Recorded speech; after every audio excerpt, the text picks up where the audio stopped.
ሄቨን በወጣችበት እንደ እናቷ ቀረች። በዚህን ሰዓት ሄቨንን ያጠፏትና ከዚች ዓለም ያሰናበቷት ተከስታና ሚኪ ናቸው በማለትም ተደመደመ። ብሩክ የመጨረሻ ጥልቅ ሐዘንም ተነባበረበት። አሁን ላይ ካሌብ የመጨረሻ ተስፋ በመቁረጥም ከሚኪ ላይ ያለው አመለካከት ከባድና አስቸጋሪ ሆኖ ተገኝቷል። ወይዘሮ ሂሩት አደራይን በላው እያለችም ጨልላ ትገኛለች። ሚኪ የመጨረሻ በድንጋጤ የሚሆነው ግራ ገብቶታል። ብሩኬ ግን ልቡ ስለተሰበረ አሁን ላይ የተከስታን ስልክ በመመልከትም በስልኩ ውስጥ አንድ ትልቅ ፋይል ለማየት ዝግጁ በሆነበት አጋጣሚ አይኑንም ወርወር ሲያረግ ከፈት ሲያረገው አስደንጋጭ ዜናም ተደውሎ ተነገራቸው። በዚህን ሰዓት ሄቨን በመጥፋቷ የት ነው ምንድን ነው እያሉ ሁላቸውም ትወዛገቡ። ካሌብ ግር እኔ አንድ የማውቀው ነገር አለ የሄደችበት ሄቨን ሲልም የት ሲሉትም ስልክ ተደወለ። ኢንስፔክተሩ ስልኩን ሲያነሳም ሄሎ ሲልም ኢንስፔክተር በዚህ አጋጣሚ እንግዲህ የሚያሳዝን ትልቅ ችግር ተፈጥሯል አለው። እሱም ምንድን ነው ሲልም የተፈጠረው ነገር እጅግ በጣም ከባድና አስቸጋሪ ነው ሲልም አንድ ተማሪ ከነ ፕሮፋይሏ መቃብር አጠገብ ተደፍራ ተገኝታለች ሲባልም ሁላቸውም በጩኸት ቀወጡት። ሰላም ውድና የተከበራችሁ የስኬት ሚዲያ ቤተሰቦች እንዴት ናችሁልኝ? ሰላማችሁ ይብዛልኝ። ለዚህ ቻናል አዲስ የሆናችሁ ሰብስክራይብ እያደረጋችሁ ቪዲዮውን እስከ መጨረሻው ተከታተሉ። በጉጉት ስንጠብቀው የነበረው ካያ እንግዲህ እጅግ በጣም በሚያሳዝን ሁኔታ ሄቨን እንደ እናቷ በወጣችበት ቀርታለች። ዛሬም የሚኪያስና እንዲሁም ደግሞ የተከስታ እጅ ከሄቨን መጥፋት ላይ ይገኝበታል የሚለው አሳሳቢና አስደንጋጭ ነው። አሁን ላይ ሁላቸውም እንግዲህ በእርግጥ ሄቨን ተከስታን ስትጠይቀው ተከስታም ይሄ ሊሆን አይችልም በማለትም መልሶላት ነበረ። በዚህን ሰዓት የማየን መቃብር ሳልዘይር አላድርም በማለትም በትምህርት ቤት አጋጣሚ በዛው ወታ እንደቀረችም መምህራኖቹ ሲነግሯቸውም አሁን ላይ ቤት ውስጥ ብትፈለግ ስትጠፋ ከትምህርት ቤት እንዳልመጣች ሁሉም አወቁ።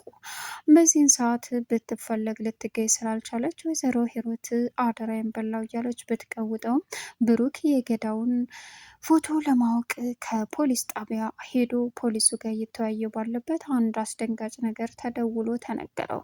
እሱም ሚጣ ኤደን ሄቨን ጠፍታለች በማለትም አበሰረችው። ያንንም ነገር ሳይጨርሱ ወደ ቤት ሲመጣ ፖሊሱም አሁን ላይ ቤት ገብተው ሄቨን ጠፍታለች አውቃለሁ እና እያወክ ነው ዝም ያልከው አለችው። ወይዘሮ ሂሩት በደንብ አውቃለሁ ግን ደግሞ ተነስ እንጂ ፈልጋት አለችው። ይኸውልዎት በሰው ጩኸት ወደዚህ የመጣ ነው እንድጠፋች ብለን ምርመራ ለማድረግ ነው። ዝም ብለን በዛ በዚህ ብንሮጥ የምናገኘው ጥቅም የለም፣ ሊረጋጉ ይገባል ሲላትም በረዳለች። ሚኪና እንዲሁም ደግሞ ተከስታ አቶ ዘነበ ፈልገው ሲያጧት ቤት ሲመጡ ልጅስ ስትልም የለችም፣ አላገኛችም፣ አልመጣችም አለ ሚኪ። አልመጣችም ይላል እንዴ ደንቆሮ እያለች እንግዲህ ቀወጠችው። በሚያሳዝን ሁኔታ አሁን ላይ ካሌብ የመጨረሻ በእናቱ መሞት ተስፋ ቆርጧል። እኔን ማንም አይወደኝም ከእናቴ ውጭ ብሎም ራሱን አሳምኗል። መጨረሻ ላይ ግን በተኛበት ሚኪያስን እንዳይሆን ሊያደርገው ሲልም ብሩኬ አፉን አፍኖ ይዞት ወጣ። ቪላውን እዛው ስለጣለው ጠዋት አይነጋ የለም ሲነጋ ከፊት ለፊቱ ያገኘው ሚኪ ቢላዋ ነበረ። በዚህን ሰዓት ምን ማንን ሊያጠቃ የሚሞክረው በማለትም ብሩክን ጠረጠረ። አጋጣሚውን ተጠቅሞ እንግዲህ ብሩክን ጋር ሰበብ ስለሆነ ጠየቀው። ሁላቸውም ቢላውን ይዞ ሲሄድ ቁርስ እየበሉ ነበር። ምንድን ነው ምኑ? ይሄ ቢላዋ ማን እንደዛ ክላሴ እንዳስገባው ልትነግሩ ትችላላችሁ? ምን እናውቃለን? አላውቅም አሉ ሁሉም። ብሩክ የምታውቀው ጉዳይ አለ ስለዚህ በፍጹም እኔ አላውቅም። በዚህን ሰዓት እና ታዲያ ምናልባችም እኮ በሩን አልዘጋም ማለት ሰክራ ይዘኸው ገብታ ሊሆን ይችላል አለችው። ሚጣ ምትላለች እች ደግሞ ጠጣሁ እንጂ እኮ አልሞትኩም አላት። የአምቡላ መጨረሻው ይሄ ነው። ታዲያ ክላስ የቢላዋ ተገኘ ብለህ ነው እንደዚህ የምትሆነው አለችው ሂሩት። ይሄ እኮ ከባድ ነገር ነው፣ ምን እያልሽ ነው አላት። እባክሽ ወደዛ፣ አሁን ተረጋጋ። አምቡላውን መቀነስ ነበር፣ በሩን ገንጥለው ነው ያስቀመጡልህ እና ታዲያ ችግሩ በሩን ልዝጋው እርግጠኛ አይደለሁም፣ እንቅልፍ ወስዶ ነበር አላት። ከዛም እና ታዲያ ምን ይጠበስ፣ ስለዚህ የተከፈተ በር ነው ያገኙት አለች ሩት። ካሌብ እኔ ግን አንድ ነገር አውቃለሁ። ምንድን ነው እሱ? የኔ ልጅ ካሌብ ንገረኝ አለ ሚኪ።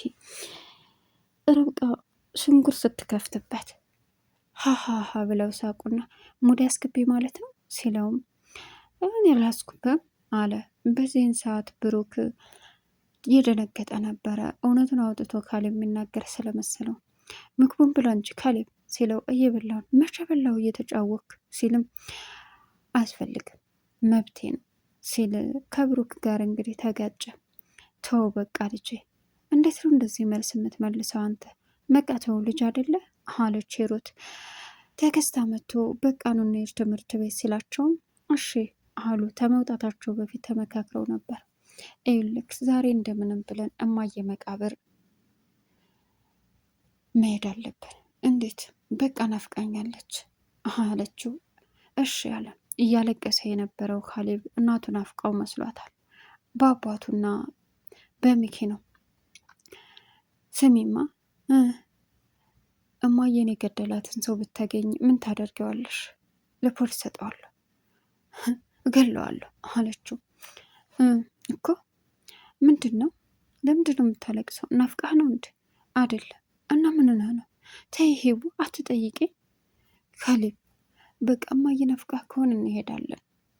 በቃ ብቻችንን ምን ችግር አለው? እሺ ተከስታን ውሰድ እንበለው። እሺ አላት። ነገር ግን አሁን ላይ በእርግጥ ብሩክ ካሌብን ይዞት ሲሄድ በደረቀ ሌሊት ከሚኪ ክላስ አፉኖ ሲያስወጣው ካሌብ ደንግጦ ነበር። ምን እያደረክ ነው ካሌብ አለው። ልገለው ሚኪን። ለምን? እናቴን ገሏታል። ምን? አዎ እንደታወቅ ፖሊሱና ሚኪ ሲያወሩ ምን እያሉ? እናቴን እንደገደላት ለአንተ ለገንዘብ ብሎ አንተን ሊያስገድለ ሲል እማዬን እንዳስገድላት። ይገርማል። ማን ነገረ? ፖሊሱ ሲያወራ ሰማሁን። በቃ ተረጋጋ። ይህም ማድረግ የለብህም። እገለዋለሁ። እንደሱ አትበል፣ ተረጋጋ። ግን አንድ ጥያቄ ልጠይቀ። ምንድን ነው እሱ? ጠይቀኝ። ለምን ሚኪ እናቴን ገሏታል ስለ አልደነገጥክም? ታውቃለህ ስለዚህ ነገር? ሳትዋሽ ንገረኝ። አዎ። እና እማዬ ሚኪን እንደገደላት እያወክ ነው ዝም ያልከው ሲልም ለምን አልገደልከውም? ይኸውልህ ካሌብ ትክክለኛ መረጃ አላገኘንም። ስለዚህ እባክህን፣ ጥርጣሬ ነው ፖሊሱ ያወራው። ኧረ እባክህ አይደለም፣ ገሏታል ለገንዘብ ብሎ። ስለዚህ አንተንም ነገ ጧት ይገልሃል ሲለውም አንተ እንድገልብኝ አይነካኝ፣ ማንም አይገለኝ። አየህ እኛን የምትወደን እማዬ ብቻ ናት፣ አንተ አትወደንም። አንተ የምትወደው ርብቃንና ጋሽን ብቻ ነው። በቃ እሷ እያለ ደግሞ ለእኛ አትሆንም ሲልም እንደሱ አትበል አለው። አይ በማለትም ሄዶ ተኛ። ሊተኛ ሲል ይኸውልህ ካሌብ አንድ ነገር ቃል ግባልኝ። ምንድን ነው እሱ? ሚኪን ምንም እንደማታደርግ በማዬ ሞት እምልልሃለሁ፣ እገለዋለሁ። ዛሬ ትንሽ ብሆን ሳድግ እገለዋለሁ ብሎ ጥሎት ሄደ። ወዴት ነው? ልተኛ ነው አለ። አሁን ብሩክ የመጨረሻ ተጨናነቀ። በጣም አዘነ ልቡ። እንዴት ይቻለኛል እያለም ሌላኛው እንግዲህ ሚኪ አሁን ላይ ስለ ትርሴት የጀመረችው ቤት ሲነሳበት ቀውጥ ያፈላ። ስለዚህ ስለ ቢላዋ ልታወሩኝ ይመስለኛል አለ። ስለ ቢላዋው ነግረንሃል፣ ምንም እናውቀው ነገር የለም እኛ ስለሌላ ጉዳይ። ስለምን? ስለ ቤቱ። ስለ የትኛው ቤት? ነገር ነው እኮ ስለ ትርሴት ስለጀመረችው። በሀዘን ላይ ምን አይነት ተአምር ነው? ሚስቴ ሞታ ሀዘኗን ሳልጨርስ ቢሆንም ልጅ ሜክ አሰቃየው፣ ምን እናደርግ እያለ እንግዲህ ዘነበ ማውራት ጀመሩ። ከዛም ይገርማል። በቃ ገንዘቡን እኮ እኔ ማንቀሳቀስ አልችልም፣ የሆነ ነገር አድርግ። እንዴት ነው የማደርገው ብሩክ? ገንዘቡን እኔ ማንቀሳቀስ አልችልም። ፍርድ ቤት ብዙ ፕሮሰስ ይፈልጋል። የምን ፕሮሰስ? ገንዘቡን አንተ አይደለም የምታንቀሳቀሰው፣ ስለዚህ ምንም ፕሮሰስ የለውም። ይሄ ገንዘብ የኔ ብቻ አይደለም፣ ገንዘቡ በሁኔታ መደረግ አለበት። ኦኬ፣ መቼ ስንት ቀን ይፈጃል? ምናልባችም ወር፣ ሳምንት፣ አመታት። ምን አለ? አዎ። እና አይሆንም ልበላቸው እንዴ? በቃ እየጠየቁ መከራ ስላሳዩኝ ነው ልጅ ሚኪ አለ እንግዲህ አቶ ዘነበ። በዚህን ሰዓት አይጨነቁ፣ እርስዎ ማድረግ ያለብኝን ነገር አደርጋለሁ። በቃ እቅጭኑ የለም ልበላቸው ሲልም ወይዘሮ ሂሩት እየሰማች ነበረ። በዚህን ሰዓት አይ ተረጋጊ፣ ተረጋጋ አለ። ሁለቱም ሄዱ። ብሩክ የመጨረሻ ተናደደ። አውቁ እኮ ነው እንደዚህ የሚያደርገው። አውቁ ለምን ልጅ ምናልባችም እኮ እንዳለው ማለቴ ፍርድ ቤቱ ማንቀሳቀስ አይችልም። ልጁ እኮ ጥሩ ልጅ ነው። አይ ጋሼ እያስመሰለ ነው፣ እየተጫወተብን። ይህ ሚኪ ነው ጥሩ? አዎ አስመሳይ ነው፣ ጥሩ ሳይሆን አለ። ረብቃም አባዬ ደግሞ ሚኪ ነው ጥሩ? አፉ ነው እንጂ እኮ የዋህ ነው። እንዴት እንዳደረገ ረሳው? አልረሳሁትም። እሱንማ ግን ቢሆንም አፉ ነው ልጁ የዋህ ነገር ነው። በጣም አረመኔና ጨካኝ ነው። እንዴት እንደዚህ ልትሉ ትችላላችሁ? የማላውቀው ነገር አለ እንዴ አሉ። አይ ምንም አለና ብሩኬ ዝም አለ። እስኪ ጠበቃዋን ልዕልትን አናግራታለሁ ሲልም ርብቃ ቀናች።